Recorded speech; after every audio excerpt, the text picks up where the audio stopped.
বিশ্বকাপের প্রথম ম্যাচে পর্তুগালের সাথেও যখন ডিআর কঙ্গোর ম্যাচ, ঠিক সেই সময় যেন হিসাবটা চলছিল পর্তুগাল ডিআর কঙ্গোকে কত গোল দেবে।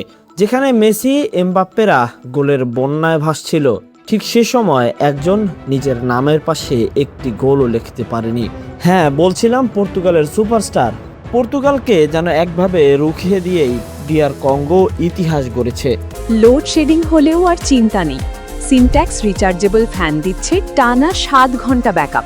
বিশ্বকাপের মঞ্চে প্রত্যাবর্তনটা স্মরণীয় করে রেখেছে আফ্রিকার এই দেশ ডিআর কঙ্গো। টেক্সাসের হিউস্টনের শক্তিশালী পর্তুগালকে 1-1 গোলে রুখে দিয়ে ইতিহাস গড়েছে আফ্রিকার এই দেশটি।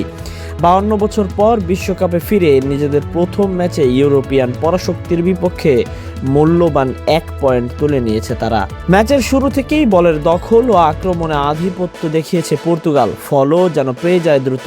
6ষ্ঠ মিনিটে পেদ্রো নেতোর বাম দিক থেকে ভাসানো নিখুঁত ক্রসে জোয়াও নেভেস হেড করে গোল করে দলকে এগিয়ে দেন। শুরুতে পিছিয়ে পড়লেও ধীরে ধীরে যেন ম্যাচেই ফেরে ডিআর কঙ্গো।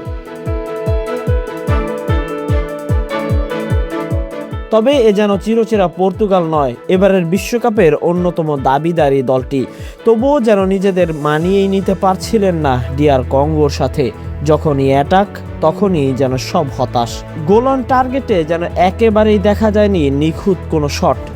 বারবার শুধু মিস শটেই বল গিয়েছে লাইনের বাইরে। প্রথমার্ধে নিজেদের ব্যর্থতা ঢেকে দ্বিতীয়ার্ধেও গোলের খোঁজে মরিয়া হয়ে ওঠে পর্তুগাল।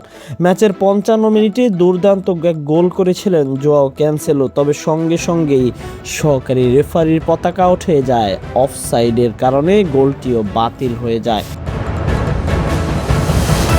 সামনে পর্তুগাল মাঠে নামবে, তবে বিশ্বকাপের দাবিদার আদৌ কি তারা, সেটাই দেখা যাবে মাঠে পরবর্তী খেলায়।